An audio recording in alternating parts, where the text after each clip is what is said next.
The paradox of choice is the idea that having many options may seem good, but it can actually make us feel stressed and unsure.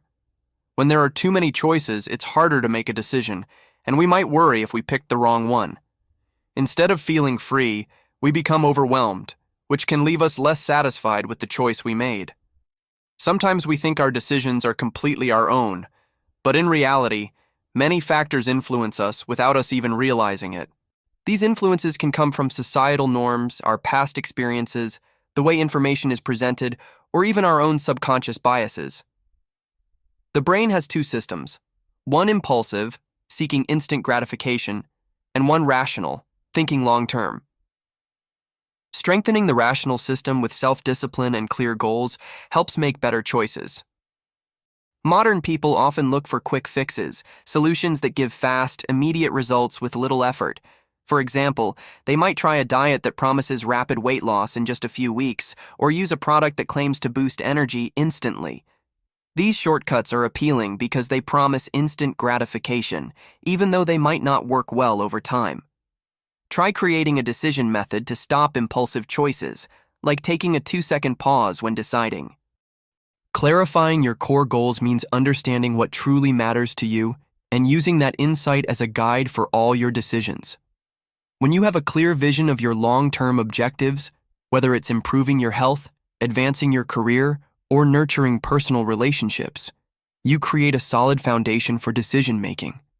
When your goals are well-defined, every decision can be measured against them. This alignment helps you quickly discard options that don't contribute to your overall vision, reducing confusion and indecision.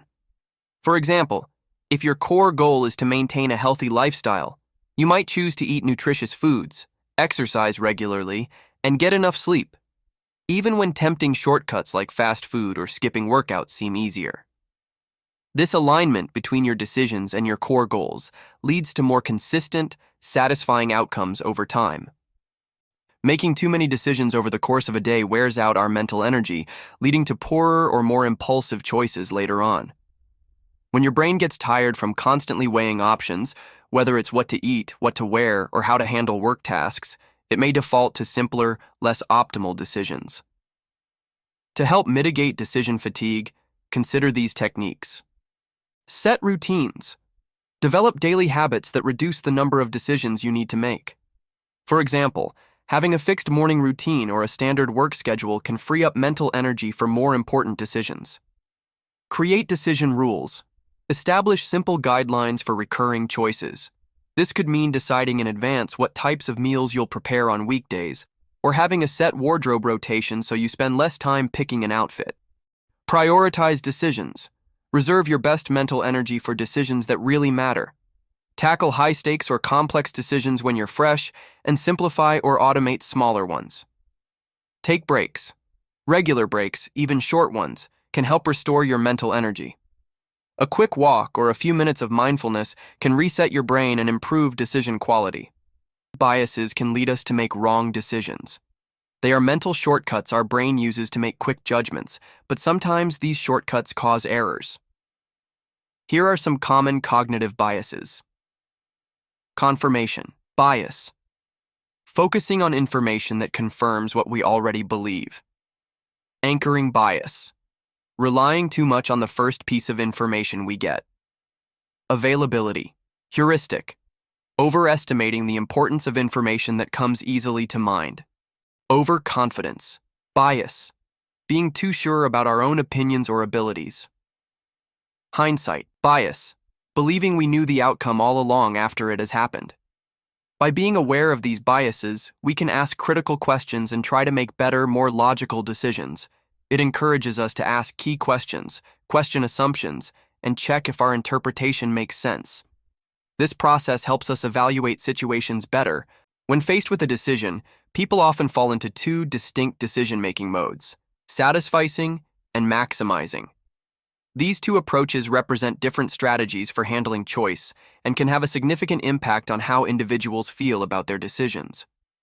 The term satisficing comes from a combination of satisfy and suffice, coined by psychologist Herbert Simon. SKU refers to the decision-making strategy where individuals choose the first option that meets their minimum requirements or standards, rather than looking for the best possible choice. The idea behind satisficing is to make a decision that is good enough, rather than spending excessive time and energy searching for the perfect option. People who adopt a satisficing approach tend to prioritize efficiency and avoid overthinking. This method is useful when the cost of making a decision is high, either in terms of time, effort, or mental energy. Satisficers are generally satisfied with their decisions because they avoid the stress and anxiety that come from endless deliberation and comparison. On the other hand, maximizing involves seeking the best possible outcome. Maximizers are those who strive to make the optimal choice, carefully evaluating all options and often spending a significant amount of time researching and comparing.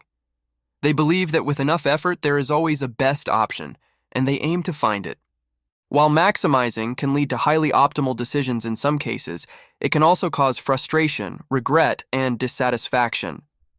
Maximizers are more likely to feel anxious about missing out on better options and may experience decision fatigue from constantly evaluating every possibility. Research has shown that maximizers tend to have lower levels of happiness and greater regret compared to satisficers, because they are always looking for something better, even after making a choice. Which strategy is better? The answer depends on the context and the individual. For decisions where time is limited or the stakes are relatively low, satisficing can lead to quicker and less stressful outcomes. However, for high-stakes decisions, such as choosing a career path, buying a home, or making significant life changes, maximizing might provide greater satisfaction as it leads to a more thoroughly thought-out decision. Both satisficing and maximizing have their pros and cons, and understanding the difference between the two can help individuals make more mindful and effective decisions based on their goals and the nature of the decision at hand. Finally, let's explore how our emotions impact our decision-making. Emotions act as signals that help prioritize our decisions.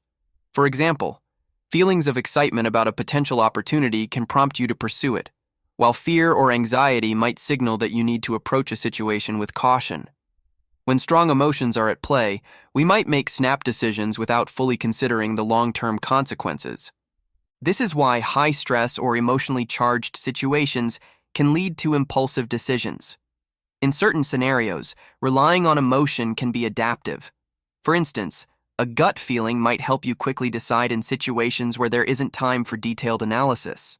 Emotions can also enhance decision-making when they align with your core values and past experiences. Effective decision-making often requires a balance between emotional insight and logical reasoning.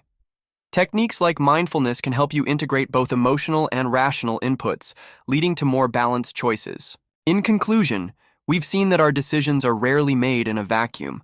By understanding these factors, you can start making more thoughtful and aligned decisions in your life. Thank you for watching, and I hope these insights help you navigate your choices with more clarity and confidence.